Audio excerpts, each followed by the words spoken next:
mais tey honorable sorti Ousmane Sonko par rapport ak zéro tolérance ñi nga xam ne dañuy insulter publiquement ñi nga xam ni itam dañuy daal di diffamer loolu daal di tombeek ak mbirum Simon suñu confrère boobu ñoo ngi koy masso bu baax yéene wuñu kenn mu dem fi nga xam ne moo di mbirum yoon ak ki nga xam ne moom moo di Abdou Nguer jàpp nga ni tey peut-être yoon dina mën a def liggéeyam librement sans autant que mu bañ a am benn poids ci li nga xam ne moom moo di ay kàddu yi nga xam ne Ousmane Sonko itti na ko. gis nga Ousmane effectivement quand il va jusqu'à tolérance zéro c'est-à-dire c'est fini ça c'est la ligne rouge. Parce que nag attention la politique judiciaire de l'État c'est l'exécutif moo koy c'est le président de la République. Le magistrat il instruit par rapport à notre procédure à notre politique judiciaire. Quand le gouvernement du Sénégal wax na ñoom dans leur ligne judiciaire mooy tolérance zéro. Les magistrats sont obligés quand même d'appliquer ah c'est une loi qui sera votée à l'Assemblée par rapport à la rigueur de la loi parce que boo ko deful da ngay yàq ay jikko da ngay yàq Sénégal. tey ku la dàq saaga ku la dàq dem ci plateau wax lu ñaaw quand j'entends quelqu'un Modou Fall. Je le répète toujours ah. toog ci benn grande gueule. di traiter assemblée nationale kër fenkat yi et ce gars le lendemain muy yow dox ci dëkk bi. ci dëkk bi. am na que dañ ko war a joxaat. c'est pour ça que Ousmane Sonko a dit c'est terminé et moi je savais que ne quelques jours avant xamoon naa ne fii la jëm tolérance zéro maintenant il faut que les patrons. mais ñoom ñoo woote aussi rupture. c'est ça ci wàllum justice loolu aussi da ciy joué. da ciy joué. maintenant la politique pénale. C'est le président de la République qui koy définir. Dans cette politique pénale, le président de la République, avec son président, on dit tolérance zéro. Il faut appliquer la loi dans toute sa rigueur. Dans tous les pays du monde, munoo gis nit parce que yàlla may na la tey soxna Binta fi nga toog nii. mun nga defar nit mun nga yàq nit. defar bi sax mu gën a jafe. parce que defar bi di nga ko may ay mois di nga ko may ay jours di ko jàppale. parce que attention les hommes politiques mais médias yi ñoo leen defar. Si vous fermez la porte aux hommes politiques aux sportifs. sportifs sax mun nga wax mais les hommes politiques wax ni mun a am. toutes nos politiques publiques il faut les médias pour pouvoir les véhiculer. Donc c'est à partir de vous que vous construisez des hommes politiques forts. Mais dama ne benn tey. Un de mes maîtres me disait que ne journaliste bu la convoqué mun na am 2 heures de débat. ci nga 2 heures yi. benn 5 minutes bu ko jamee doy na ko ci. 5 minutes boobu nañu soxla pour jaay son métier muy dëgg. parce que mais ci loolu mën na ci génne lu baax ko mën na ci génne lu bon. tey média bu décider pour détruire la mais tey soo deful attention da ngay def attention heureusement que ñun nag ñi am ay nit ñu baax na c'est que dafa am benn déviation rek boo xam ne moo commencé am. depuis que c'est responsable de médias. dugg ci politique. nekk ay candidats ils n'ont pas fait la part des choses. entre problème bi mën nañ jàpp ni. foofu la daal di tàmbali foofu la yàqu. mais bu ñuy wax ay chroniqueurs mais am na ay chroniqueurs yi nga xam ne dañoo féetee côté au pouvoir am na ay chroniqueurs yu féetee côté opposition bi donc bu ñuy trancher. est-ce que xam nga jàpp naa ne war nañ trancher les deux. oui. amul ku farul par parlo. tu as des sentiments mais am na noo xam ne en tant que professionnel. am na noo koy équilibré. mais ku ne am na lu ne sa xol. ay nit lañu da ngay am sa njaboot sax am ñoo xam ne mais problème bi nag mooy problème boobu gars yi jéemuñu c'est-à-dire dañ koy fësal c'est-à-dire dañ koy xeexe c'est ça le problème bi ñu am. c'est-à-dire ñii dañ ko jël outil bi pour xeex. comment peux-tu comprendre nga ne yow tu dans un plateau ñi ngay invité yëpp mooy ñi nga xam ne dañuy saaga Ousmane Sonko dañuy xas Ousmane Sonko amul nëbb. c'est-à-dire bu ñu ko doon nëbb da nga naan ñii dañ koy nëbb da ngay dem man dem naa plateau ñu may soto. dem naa plateau kii waa ji invité ma soxna si invité ma ba mu pare mënu ma yow sax foofar ma ne ko ndax nga posé ma question mu ne ma yow quoi dafa da ngay défendre Ousmane Sonko ma ne ko waaw Ousmane Sonko ko défendre rek wala da nga bëggoon ma ñëw di saaga. pour te dire que ne. même ñi lay woo des fois dañ se trompe dañuy foog ne boo ñëwee da nga war a charger Ousmane Sonko parce que loolu mooy seen problème. et puis c'est ça la vérité gis nga. affaire boo ko bëggee faj. Ousmane Sonko ngay def. man Simon maa ngi ñaan yàlla mu génn ci lii mais aussi mu jël responsabilité.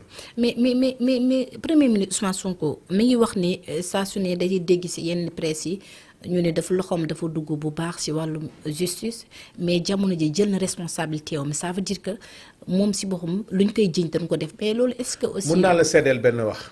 war na ko wax publiquement mun naa la est-ce que war na ko def. mun naa la comme seedeel rupture lañu wax waaye. parce que am na lu ma ci xam. parce que am na tuuti lu ma xam ci Ousmane Sonko. d'abord kañ ñemoo ko di ko indil ay saaga. comprendre ma dégg ñu saaga ko. ma dem di ko indil wala di ko nettali. kañ ñemoo ko parce que kilifa sax doo ko indi saaga doo ko indi def nangam. deuxièmement am na ci yoo xam ne moom du ko seetaan. donc lu ci bëri mais bu déggee nag après coow bi jàpp na c'est là où il s'est posé des questions mais lan moo xew. ñoo gars yi kat te ñu ci bëri sax duñ ko yeggee li ñooñu wax mais quand on lui a expliqué effectivement ce qui s'est passé c'est là il a dit attention maintenant comme que léegi mën nañu koy jiiñ te li may jiiñ sax mooy parce que on n'a pas joué on n'a pas restauré l'autorité de l'État ci la jël décision nag mu ne maintenant je vais restaurer l'autorité de l'État parce que état nag moo am nag devoir tey bu nit ñi buggee jaar ci feneen puis c'est là où. mais honorable tamit ñoom ñoo wax nag rupture donc seen loxo warul dugg ci wàllum yoon. déedéet seen dugg ci de. ah mais Ousmane Sonko nu mu waxee. ni mu waxee mooy mel ni kon moom. c'est que ñoom ñooy définir la politique pénale. oui politique pénale. ñoom ils vont dire aux juges suivant les lois. parce que c'est le Parlement qui vote la loi. c'est les projets de loi émanent de l'exécutif ci loi boobu ñuy voté. ci le juge bi di sukkandiku pour appliquer la loi parce que c'est pas les juges qui définissent la politique pénale ñoom ils appliquent la loi. mais Ousmane Sonko son gouvernement et son parlement. ñoom ñooy dissoudre la loi ba nga xam ne la loi sera durcie maintenant c'est le juge maintenant qui va appliquer la loi et le juge va voir que la loi qu'on lui a donnée. c'est zéro tolérance. il faut que nous comprendre que ne. c'est pas une république des juges. La politique pénale est définie par le président de la République, dont les projets émanent de son gouvernement, adoptés par l'Assemblée nationale et exécutés par les magistrats. moo tax moom dans son gouvernement dans la politique pénale ñoom ils optent pour la tolérance zéro ku fi defatu lu noonu. mais liberté d'opinion fan lañ koy bàyyi fan lañ koy def parce que moom mu ngi wax ne ku nekk am nga droit libre. exprimer waa exprimer mais aussi loo mënta jël ak loo mënta analyse na xam ne yow sa engagement lu si mu la fekk mais ñoom ñoo doon wax fii ay liberté d'opinion. waaw mais attends temps Macky dañu doon wax ay liberté soxna Binta liberté d'opinion. tey ma takk bracelet Pastef wala ma taxaw ma ne la politique sportive de Diomaye est nulle. votre politique agricole est nulle loolu kenn du si jàpp kenn du la si jàpp tu as le droit d'apprécier la politique du gouvernement mun nga taxaw ne ministre bi ayul kii cuune la parce que il a fait telle erreur mun nga taxaw ne ñii seen li ñu doon wax danga mais dama ne li ñu ne libre expression d'une liberté de parole nga pas dire que ngay xas samay waajur nag nga may saaga nga taxaw di ci wax waajur Ousmane Sonko wala waajur Sadou Dione wala taxaw ci plateau bi wala nekk à Paris wala nekk aux États-Unis di wax loo xam ne jotewul ak politique dara wala tey même nga xamal ne man sama ndëngate qui est privé nga dem di ko def sur la place publique mais loolu amuloo ci droit loolu dañuy wax ne loolu nag nit ñi di jaawale tu penses que ne ñi li ñuy wax waa ji nee na ku bëgg a saaga Ousmane Sonko tegal 1 million ci table bi donc mu wax na et puis wax sa xalaat mooy lan wax sa xalaat c'est-à-dire wax li nga xam moo gën wax sa xalaat parce que boo waxee li nga xalaat muy dem à l'encontre de mes droits yaa ngi wax musiba man temps yële passé am na benn jigéen bu ma suma xarit la mais dama saaga woon mais dama koy yóbbu cybercriminalité mais dañu mujj waxtaan jubóo mu xam ne jum na mais ñii ñoo ko tey te man le cas de ce garçon là yàlla xam na ne depuis des jours maa ngi laajte waa ji ci lan la war a toog est-ce que dafa bokk ci famille pourquoi cette question famille religieuse parce que maa tey lay def xam nga nit dina taxaw di la saaga di menacer di wax ñëpp du ko dégg te dara duma ci fekk man wax dëgg yàlla man ñemewuma ko nag man ñemewuma c'est-à-dire ma toog naa ñu bëri ah y a quelqu'un qui m'a dit que même est-ce que amul ay parents magistrats ñu naan est-ce que bokk ci benn famille religieuse. loolu yëpp pour lu muy analyser di joxe xalaat. analyser wu non mënul analyser. analyser wu non il ne peut pas. kon Abdou Nguer lu muy def lu.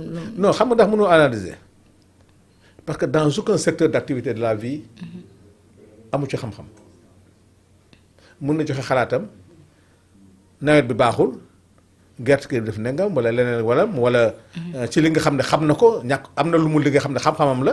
en matière de tailleur wax dëgg yàlla xam na ci. bu ceeb bi chéré mun na taxaw na ceeb bi dafa cher. dafa cher oui.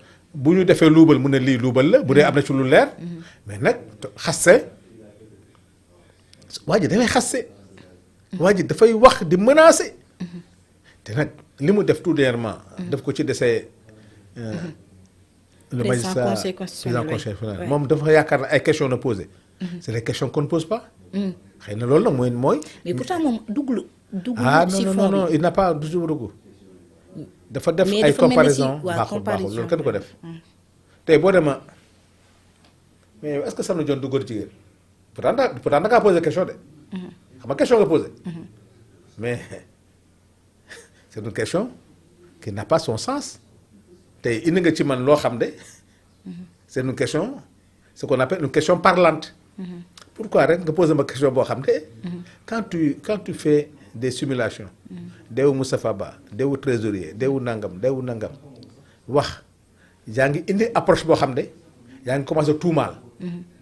te loolu yoon mayu la ngay def loolu yow. parce que nit ñi dañuy foog ne boo posé question rek. non tu n'as pas confirmé. mais am na question boo ko posé di nga wax bu ma toog ak juge yi nga xool bu toog ak juge tey da xam ne Abdou Nguer y a des choses qu'il ne doit pas faire. man bu yeboo mu saaga ma parce que man du ma seq ak moom loolu man su ma amoon lu ma koy conseillé. bu ko yàlla dimbalee ba mu génn ci lii. na dem dellu métier tailleuram mbaa feneen foo xam ne mun na fa dem. bés bu ñu ko invité nag ci benn média. bu dem fa wax li mu xam bu demee ñibbi. mais mission bi ñu ko jox contre Ousmane Sonko attanu ko. attanu ko man gëm naa ne attanu mission boobu. muy moom muy Ndoye muy ñoom Modou Fall mission boobu attanuñ ko parce que ñi leen ko sant ñooñu attanuñ ko. te je sais que jàkkaarloo Ousmane Sonko ci situation boobu ils auront beaucoup à y perdre te je ne le souhaite pas pour eux ils sont jeunes. nañ dem liggéeyi. s'ils veulent faire de la politique nañ dem ci parti politique yi assumer. mais cette mission qu'on leur fait jouer face à Ousmane Sonko ils vont y laisser des plumes. te ñaanuma yàlla ñu ñu bàyyi ci ay plumes. par rapport ak suñu confrère bi di Simon ñu fas yéene jamono ji ñoo ngi koy daal di déglu mu reprendre comme nañuy wax ab article mais bu ñu taxawee d'abord si li nga xam ne moo di site bu